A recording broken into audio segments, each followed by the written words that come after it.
Hey guys, it's Davin here at brewbits.com. Behind the camera we've got James. Say hello, James.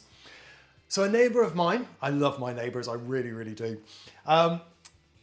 posted that they had a load of Mirabelle plums. Look at these. These are tiny, these are gorgeous. And oh, come to me, James, because they are delicious. But problem is, back to me, James, they've got a tiny bit of fruit and a big stone. So I thought we're going to make some wine out of these, but how are we going to get these stones out? Am I going to take a knife? How am I going to cut around every single one, twist it, and then pop that stone out of that side and that stone out of that side? No, that's way too much of a faff for this. So a nice easy way to do it is I'm going to pop these into a freezer bag, and I'm going to pop these in the freezer, and I'm going to leave them in a freezer for about a week. That's going to allow all the ice crystals to form in here, break them down, so when we defrost them, hopefully all we should be able to do is give each one a good squeeze and get the stone out of the center of each one. And I've let them defrost. They've lost their color, but now look, oh look at that, they're so gooey, so squidgy. I can just squeeze them and take, this is going to be messy, but I can at least do that. Okay, so now we've got our Mirabelle plums. Let me swirl my fingers off quickly. There we go. We're going to need a few other bits and bobs to brew this plum wine up. So what are we going to need? Well, we're going to need some sugars, and I'm going to use a 50-50 setup of granulated supermarket sugar and brewing sugar, about 750 grams of each. And then we've got a few other bits and bobs as well. So we need some yeast nutrients, some pectolase. Down here we've got some fermentation stopper, we've got some Camden tablets and some finings. We're also going to need some sterilizers so we can sterilize everything.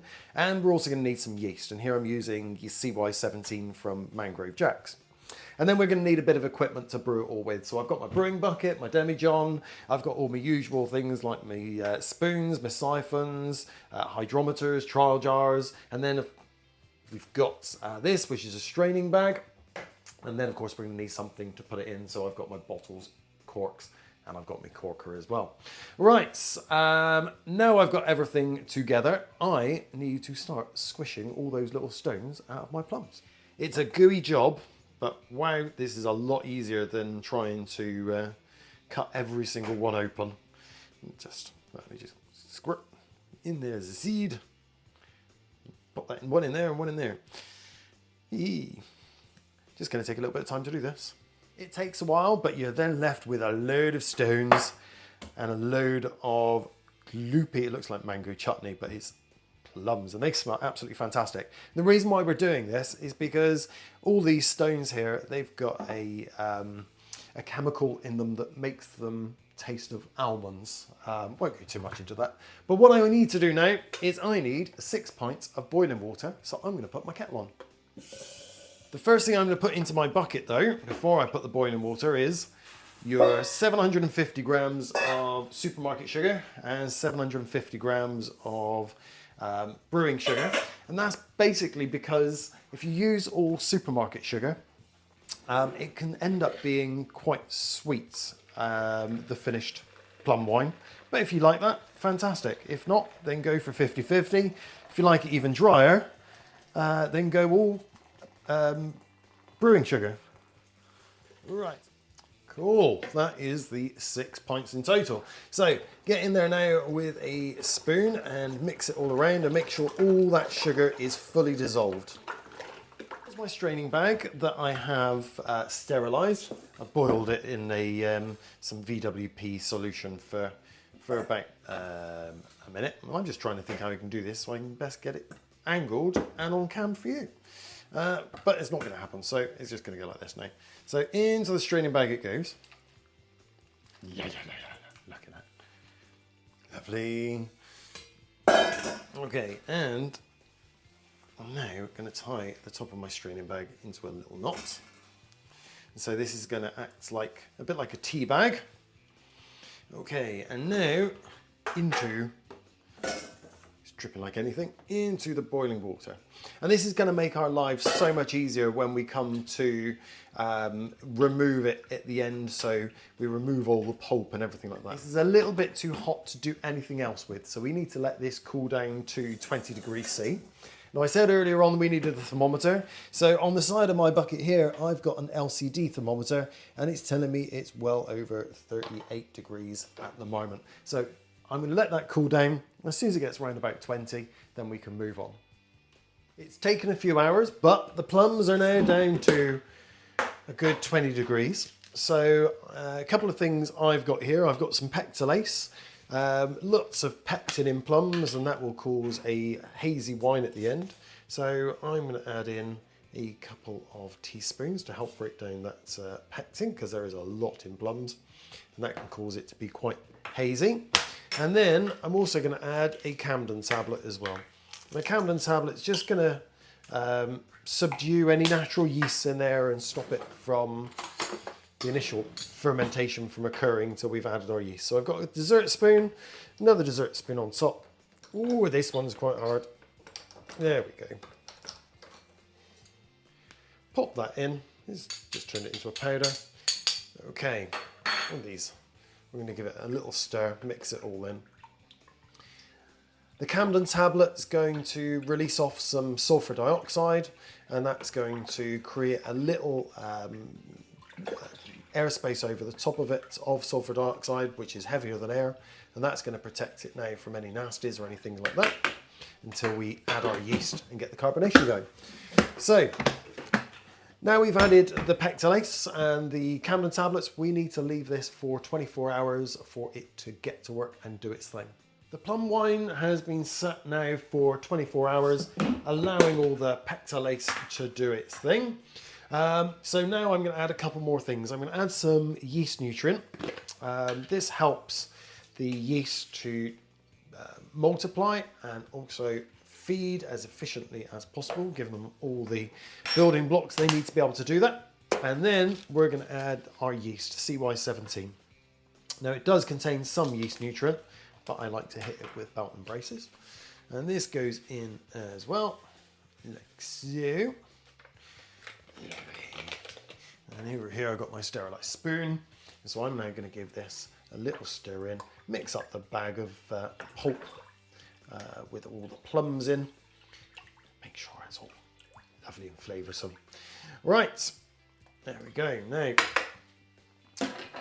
lid goes on. A couple of spaces. If you're using an airlock, fantastic. Pop it all the way down, pop your airlock in, and fill the first 2 bubbles halfway up with some sterilising solution. And then this goes back, or goes into my warm cupboard now for 7 to 10 days for the fermentation to kick off, and it's going to be there at about 18 to 22 degrees. The Mirabelle plums have been sitting quite happily, fermenting away for the last week, and they fermented away quite nicely. So in here we have got our bag, and I have cleaned and sterilised my hands, so we're ready to go. And there's quite a lot of juice and liquid still in these plums, although quite a lot of it's gone already and transferred into the wine. So I'm going to get in with my hand underneath and just give it a gentle squeeze, and this, you'll be surprised how quickly gets all the juice out rather than trying to twist and twist and twist and twist and push it down through. Now down here I've got my sterilised demijohn and my sterilised siphon. So I'm just going to siphon this straight from the bucket into the demijohn with it giving a good suck. And you're going to fill your demijohn up all the way till you get to the bottom of the neck. Beautiful colour. You were thinking that when I froze those Mirabelle plums and they went horrible manky brown, that was going to lose all their gorgeous yellow colours. Surprised, it doesn't. I've got a little bit more than my demijohn, so I've filled up a wine bottle here, and I'm just going to put a cork in the top of that and put a drill a hole through the cork and then put a bubbler in as well. But for now, airlock goes in with the first 2 bubbles, the airlock half filled with sterilising solution, and this now goes back into my warm place for about another 2 to 4 weeks to finish fermenting. Sometimes time gets away from me and I'm not able to do things as I really wanted to do so. So I said last time that we were going to leave this for 2 to 4 weeks. Well, I've actually left it for about 8 weeks. And as you can see, come on in James, you can see this, it's really started to clear. There's a lot of sediment down the bottom. I can see, I don't know if you can, but there is some sediment stuck to the sides. So what we're going to do now to get it off all that sediment in the bottom, down here, I've got my clean, sterilised buckets. Still got a little bit of extra water in this, we get rid of that. And all I'm going to do now is siphon it off that sediment. Now here I'm using a simple siphon. If you don't want to suck on your siphon, then you can use an auto siphon to pump it through. So literally in it goes. Quick suck. Get it flowing and gradually lower the siphon down. And when you start getting to the bottom, just be careful trying to get as little sediment as possible. Takes a bit of time to do that. Always handy to have something to hand to keep you going. I've siphoned off all the sediment into the bucket. Come on in, James, and have a look at this, because you can see it is lovely and clear. And I took the everything from the demijohn and the bottle, mixed them together. I've taken a sample, and with the hydrometer, I can see that the gravity is coming out at 0.996. Perfect. Right, one thing I like to do with my wines before I bottle them is to filter them. So here I've got a Harris Mark III Vimbrite filter. It works absolutely fantastic, and you can get different pads to go in here. And I would personally now be using the polishing pad just to lift out any remaining yeast that might be floating around, any remaining sediment that might be in there. Although it looks crystal clear, you'll be surprised how much this filter will actually pick out. But I'm going to be doing a few different batches today. So to speed me up, I'm going to be using this little beauty. This is a Buon Vino mini jet filter, and this just pumps it through that little bit quicker. Does the same job. Actually, with the filters I've got in it here, it makes it a lot cleaner as well. More the sort of filtering you would get on a commercial grade wine. So I need to get filtering. Now that it's filtered, and before we bottle, I'm going to add 1 crushed Camden tablet, and this is going to help keep this gorgeous colour, and it's also going to prevent any deoxidizing and oxygen getting in when we put it in the bottles. So it's quite a simple thing. 1 tablet between 2 spoons, and then give it a little crush like that. If you use dessert spoons, it makes life a lot easier, and then literally get that in. And then we're going to give this a swirl around to mix it all up. Now the Camden tablet has fully dissolved, it's time for us to do some bottling. So here I've got my simple siphon again. I've put a tap on this end, and I've taken off the sediment trap off of there because we don't need it anymore because we've got no sediment in the wine. And all we're going to do now is take our bottles, which we've sterilised, down to the bottom, give a good suck, and then allow the wine to pour down the neck, and so it flows down the side of the bottle. And as soon as it gets to about here, we're going to stop the flow. In my saucepan here, I have got a solution of sodium metabisulfate, or you can just use a crushed Camden tablet. It's about 1/4 pint of water. And I put that on the hob and I brought it up to the boil. And as soon as it reached the boil, I dropped my corks in and left them for a minute to just soften.